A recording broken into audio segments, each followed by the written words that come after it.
Welcome to Idiot Box. Today we're going to be talking about Mad Men, which is coming back for a hotly anticipated 5th season on March 25th. Are you excited? I think given this like year and a half hiatus, I know. I'm not as excited as I should be. I think I don't know. I've seen that world a lot now. You know, I've been 4 seasons in the 50s and then early 60s. I've seen the advertising world. I've seen Don on top of the world. I've seen him sort of crawling in the gutter.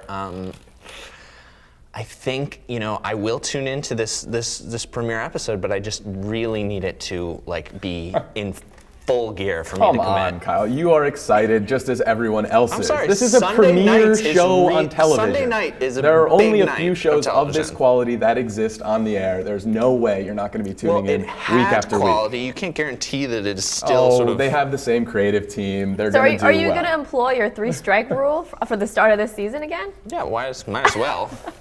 Anyway, before we go any further, I want to issue a spoiler alert for those of you out there who have not caught up yet. I think we should talk a little more deeply about how season 4 ended. I mean, Jesse, what do you think? Right, so season 4 showed the sort of evolution of Don as a character to its kind of natural point, right? He is not a guy that's going to break these habits that have been so successful for him, over the last 20 years But or he's whatever. taking advantage of the times. I mean, I guess marrying your secretary is kind of traditional, maybe. But he also, What I don't know, tradition? Well, no, but I mean, in Workplace that sort of- romance, that's Certainly as it's far as something that's that is done among men of a certain class at that period of time. But I think that part of what's going to make it great is they're going to jump forward. I think they're going to jump forward several That's a big years. prediction. And that's going to allow Don to kind of, we're going to see him in a new era, and then he's going to have to reinvent himself as he did for the 60s. I kind of agree. I hope that because they took this long hiatus, we jump ahead, a number of years. I want to see him do LSD. I want him to be. I want to be him for him to be in San Francisco. Maybe he moved his office there. Right. I don't know. Who knows? Anything could I happen. think as we edge into the late 60s, early 70s, we're also going to start to see Peggy just be straight better than Don. Right? We've seen a lot of hints that Peggy is growing and maturing and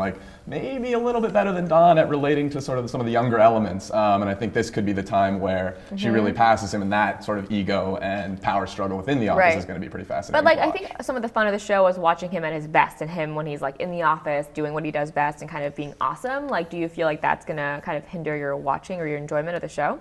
I don't think so, because I don't think that's really what the show's about. I think the show started with him at his best, but the idea was that he was so flawed in so many ways that it was destined to come crashing down. And I think creator Matt Weiner is determined to see Don's downfall. Oh God, I just do not want to see a season where he's pathetic and struggling. Right. I kind of like when his life is always on the fringe of being great. Right, exactly. I think certainly every time he went to California, those are the episodes that are the most engaging to me. I hope maybe they move the show there. I don't know. It's They're not gonna possible. do that. Anything is possible in this 5th season of Mad Men. Let us know if you'll be watching in the comments below.